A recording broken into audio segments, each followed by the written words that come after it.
one of the main questions that's been posted by our community to be asked today is why did you choose Nexus, and how, you know,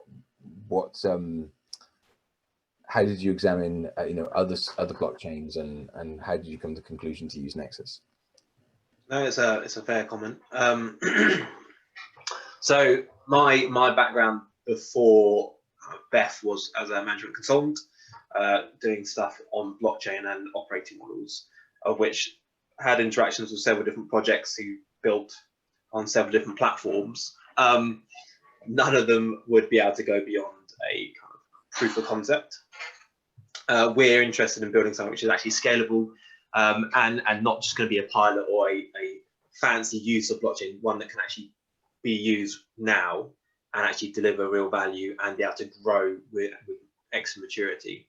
And in terms of the tech side, we didn't think any other blockchain came close to what Nexus provides. I think the main thing for us was, one, it being able to scale, two, how easy is it to build on, and three, kind of the intuitive design and also the team. I think from a scalability perspective, I think there's no question. Obviously, some people might say that it's less battle tested than other blockchains, but from a technology perspective, it's exciting. That's why we kind of were willing to take that kind of jump. From an intuitive perspective, it was so easy to build.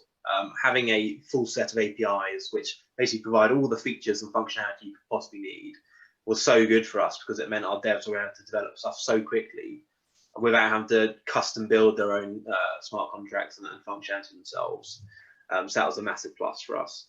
And then the kind of one reason why people might think why and why not was because there weren't many use cases, and we sort of saw the tech of sig change and so forth, and how important that would be from a user experience perspective. Being one of the first projects to actually build on Nexus would be a kind of a big plus for us, because it means we get that extra kind of interaction with the likes of Colin, Paul, and the team, which we wouldn't be able to get at other blockchains. And that's kind of why, if we're going to take the risk with kind of a leading edge blockchain in terms of its technology, but it might be less known, by being one of the first, it means you're going to get that kind of devotion, that interaction with the core members, so that you know you're going to always figure out how it's going to work. I think that was a key thing for us, and being able to work directly with Paul and Colin and figure out all sorts of different ways to approach, and Paul developing different APIs to meet our needs, for example, the burning. I think that was key for us, and as a result, we've been able to get something out there 5 times quicker than if we went anywhere else. And so that we actually feel comfortable now that if we had some of the large organizations we're talking to use it straight away, we'd be fully comfortable in that it's not going to basically break, it's going to be fully scalable, and that we can build on top of it now. So that's kind of, yeah, my 2 cents as to why we chose Nexus. What I was hoping you'd say. I mean, and that's exactly what we've been aiming for all along. We want to make it straightforward for application developers to use. That's why we've developed the API the way we have.